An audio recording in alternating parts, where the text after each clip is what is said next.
Avis vascular centre మన దేశంలోనే the best varicose vein hospital. నమస్తే అమ్మా. నమస్తే అమ్మా.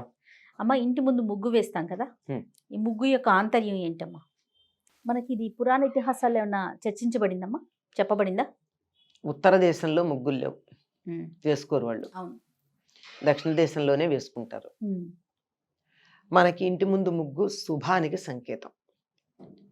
ఎందుకు అంటే మనం ఆధ్యాత్మిక విషయం దాకా వెళ్లకుండా ముగ్గు ఎందుకు వేసుకునేవాళ్ళు ఒకప్పుడు, ఇప్పటి మాట కాదు, కొద్ది రోజుల క్రితం దాకా ముగ్గు ఎందుకు వేసుకునేవారో చెప్తాను. ఇంటి ముందు ఆవు పేడతో కళ్ళాపి చల్లేవారు. ఏ క్రిమి కీటకాలు రావు ఆవు పేడకి. మామూలు చిన్న చిన్న క్రిములు అన్నీ పోతాయి. ఇప్పుడు శానిటైజేషన్ కూడా గోమూత్రం వాటితో చేయడం మనం గమనిస్తాం. అది కూడా దేశీయమైనటువంటివి. అలా చల్లేసుకుంటే ఎక్కడో ఒకటి తప్పి దారి ముందుకు వచ్చిందే అనుకుందాం. కొన్ని మొండి ఉంటాయిగా, మొండి ఘటాలు. అవును. అలాంటి మొండి ఘటం ఒకటి ముందుకు వచ్చింది అనుకుందాం. అది ఈ ముగ్గు దగ్గర ఆగిపోతుంది. ముగ్గు దగ్గర ఎందుకు ఆగిపోతుంది అంటే, అందులో పూర్వం ముగ్గు తయారు చేసేది ఒక ముగ్గు పిండి అని ప్రత్యేకంగా ఉండేది. ఇప్పట్లాగా మనకి చాక్ పీసులతో కాదు కదా ముగ్గులు. చాక్ పీస్ కూడా పర్వాలేదు, అందులో కూడా సున్నమే ఉంటుంది. సున్నము, బియ్య పిండి, గుల్ల సున్నం కలిపి ముగ్గు వేయడానికి ఒక పొడి తయారు చేసేవారు. ఆ పొడితో గుమ్మం ముందు ముగ్గు వేస్తే ఆ గుల్ల సున్నపు ఘాటుకి ఏ రకమైనటువంటివి రావు, దోమల్లాంటివి కూడా రావమ్మా. పూర్వం సంవత్సరానికి 2 సార్లు ఇంటికి సున్నం వేయించుకునేవాళ్ళు, రంగులు కాదు, సున్నం. ఆ సున్నపు ఘాటుకి దోమలు వచ్చేవి కాదు, ఈగలు వచ్చేవి కాదు, సాలీళ్లు పట్టేవి కాదు, బల్లులు ఉండేవి కాదు. ఆ సున్నపు ఘాటుకి అది తాటాకుల పాకవచ్చు, పెంకుటిల్లు కావచ్చు, ఎన్ని రకాలైన క్రిములు రావడానికి అవకాశం ఉంది. మనలాంటి కాంక్రీట్ సీలింగ్ కాకపోతే వచ్చేవి కాదు. సున్నపు ఘాటుకి సాలిడ్ కూడా పట్టేది కాదు. మరి అటువంటి సున్నపు ఘాటు ఏదైతే ఉందో అది బియ్య పిండితో కలిపి గుమ్మంలో వేసినట్టయితే చాలా రకాలైనటువంటి క్రిములు లోపలికి రాకుండా ఆగిపోయేవి. ఇంకా ఒకటో ఆరో ఎక్కడన్నా కొంచెం, ఇవన్నీ ఒక 10 ఉన్నాయి అనుకోండి, ఒక వెనకాల ఉన్న దానికి అంత ఎఫెక్ట్ ఉండకపోవచ్చు. అటువంటి దాటి వచ్చిన గుమ్మానికి ఉన్న పసుపు దగ్గర ఆగిపోయేది. అందుకని ఇది ప్రధానంగా. ఇప్పుడు ఇది వేయడం మానేసిన తర్వాత మున్సిపాలిటీ వాడు ఏం చేస్తున్నాడు, ఆ గుల్ల సున్నం తెచ్చి అలా సుద్దలు గుమ్మాల ముందు అక్కడ అంతే కదా. అంటే గుల్ల సున్నానికి ఉన్నటువంటి లక్షణం అదే కదా. వాళ్ళు ఏం పెద్ద వేరే మందేం కాదు, సున్నమే. మరి ఈ మధ్య ఏమన్నా వేరే కలుపుతున్నారేమో తెలియదు కానీ కొంతకాలం క్రితం దాకా మున్సిపాలిటీ వాడు వచ్చి చేసేది గుల్ల సున్నం. అలా అసహ్యంగా వేయకుండా ఆ గుల్ల సున్నాన్ని కళాత్మకంగా తీర్చిదిద్దడం అన్నది మనం ఈ ముగ్గుల్లో చూస్తున్నాం. నిజానికి ఇవన్నీ కూడా దక్షిణ దేశంలో చాలా ఎక్కువ మనకన్నా కూడా. అవును కదా. ఇవి ఎక్కడ మొదలైనాయి? వీటిని ఆధ్యాత్మికంగా అడిగారు కదా మీరు చెప్పమని. ఆధ్యాత్మికంగా చెప్పాలంటే ఈ ముగ్గుల్లో చాలా వరకు చుక్కలు పెట్టే ముగ్గులు కాక, అందుకే చుక్కల ముగ్గులు వేయమని చెప్తారు మన వాళ్ళు. చుక్కలు పెట్టి చుక్కలు కలుపుతూ ఇలా తీగతో ముగ్గులు వేయడం. అట్లా కాకుండా వేరే రకాల ముగ్గులు ఉన్నాయి, గీతలతో వేసేవి. ఈ గీతలతో వేసే ముగ్గులన్నీ ఒక రకమైన యంత్రాలు. యంత్రానికి తెలుగు పేరు ముగ్గు. అందుకే ఎవరినన్నా మనం ప్లాన్ వేసి ప్లాన్లో వాళ్ళని ఇరికిస్తే ఆ ముగ్గులో లాగాడయ్యా, ముగ్గులోకి దించాడయ్యా అంట. అంటే నేను చేసేటటువంటి తాంత్రిక పూజలో నేను వేసిన ముగ్గులోకి వచ్చి కూర్చున్నాడు, ఇక నేను చెప్పింది వింటాడనమాట అర్థం. అందుకని అన్ని చాలా వరకు వాటిల్లో ఇప్పటికి కూడా మనం గుమ్మల్లో వేసుకునేవి 1-2 అటువంటివి ఉన్నాయి. ఇప్పుడు ఎవరైనా సరే వెంటనే వేసేవి మనకు కనిపించేవి ఏదంటే అమ్మా, ఇట్లా ఒక త్రిభుజం, త్రికోణం, దానిపైన త్రిభుజం వేసి మధ్యలో చుక్క పెడతాం. ఇది కుండలినికి సంకేతం, మన శరీరంలో ఉన్న కుండలినికి. అట్లాగే చాలా ముగ్గులు అలాంటివి సంకేతం. ఇది ఒక్కటే నేను చెప్పాను, ఇంకా మిగిలిన ఇలా గీతల ముగ్గుల్లో ఉండేవన్నీ. దేవుడి దగ్గర మనం అష్టదళ పద్మం వేస్తాం అంటే మనం హృదయ పద్మాన్ని అక్కడ పెడుతున్నామని, అక్కడ దీపం పెట్టే పద్మంలో దీపం పెడతామంటే నా ఆత్మజ్యోతిని నీకు సమర్పిస్తున్నాం అనే దానికి సంకేతంగా. ఇది తప్పకుండా అదే కదా వేస్తాం, అష్టదళ పద్మమే వేస్తాం. ఈ రకంగా ఒక సంకేతంగా మనకి ముగ్గులు వేసేటటువంటి సంప్రదాయం ఉంది. తర్వాత ఈ ముగ్గులను ఏం చేశారంటే మన వాళ్ళు ఇటు కళాత్మకంగా తీర్చిదిద్దడంతో పాటు విజ్ఞానాత్మకంగా తీర్చిదిద్దారు. విజ్ఞానం అంటే ఈ రోజున ఈ ముగ్గు వేయాలి అని ఒకటి చెప్తారు. ఉమ్, దాంతో ఖగోళంలో జరిగేటటువంటి విన్యాసాలన్నీ మనకి ఈ ముగ్గుల్లో కనపడతాయి. ఉమ్, ఇప్పుడు సంక్రాంతి రాబోతోంది.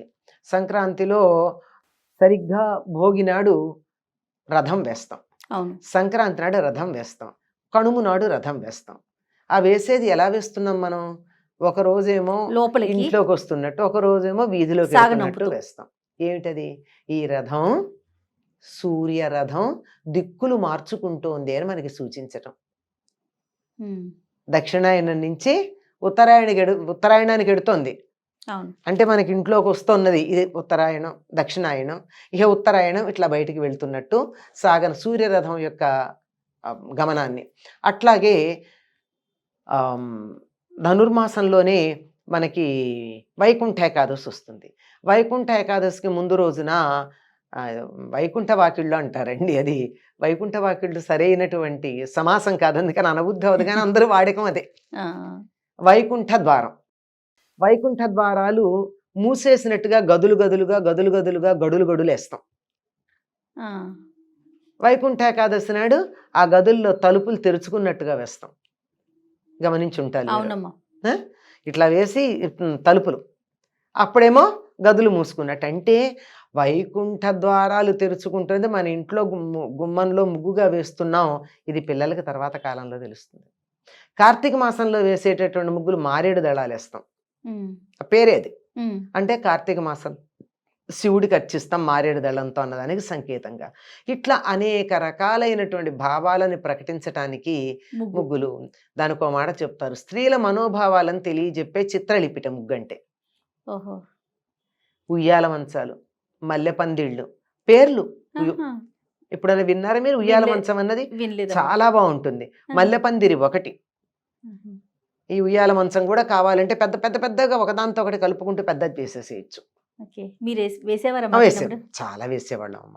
ఒకప్పుడు నడుములు పడిపోయేటట్టు ఇంట్లో వాళ్ళు కేకలిస్తుంటే కూడా, మంచు పడుతోంది, జలుబు చేస్తుంది అంటే కూడా పెరడంతా వేసేయాలి. చాలా పెద్ద పెరడు ఉండేది, పెరడంతా వేసేయాలని చెప్పి పాలేరుతో కళ్ళాపి చల్లించి, ఒకవేళ వాడు పొలానికి ఎడితే మేమే చల్లుకుని, సంధ్యవేళ మొదలు పెడితే 6:30 ప్రాంతాల భోజనం చేసి ముగ్గులు వేయడం మొదలు పెడితే రాత్రి 10-11 అయ్యేది. అబ్బా, అది అంత పెద్దవి. ధనుర్మాసంలో ప్రతిరోజు కాకపోయినా ఇంకా రాను సంక్రాంతి దగ్గర పడుతుంది అన్నప్పుడు చాలా ఎంత పెద్ద రథం వేసాం, రథాలు ఎన్ని రకాలుగా వేయచ్చు, ఇట్లా అనమాట. ఇట్లా రకరకాలుగా వేస్తూ ఉండేవాళ్ళం. బట్ పేర్లు కూడా ఉన్నాయి చెప్తాం. ఉయ్యాల మంచం, మల్లెపందిరి, 7 మూళ్ళు ఉయ్యాల మంచం వేసేది. 7 మూళ్ళు పెట్టి దానికి ఇటు నుంచి ఇట్లా 7 మూళ్ళు కలిపి వీటి జాయిన్ చేసి వీటిని కలిపే పద్ధతి ఇది. అలాగే 4 నాలుగులు చొప్పున కలుపుకుంటూ వెళ్ళేటి, మధ్యలో ఖాళీ ఉండేట్టుగా వేసేది మల్లెతీగ. ఇవన్నీ చుక్కల ముగ్గులు.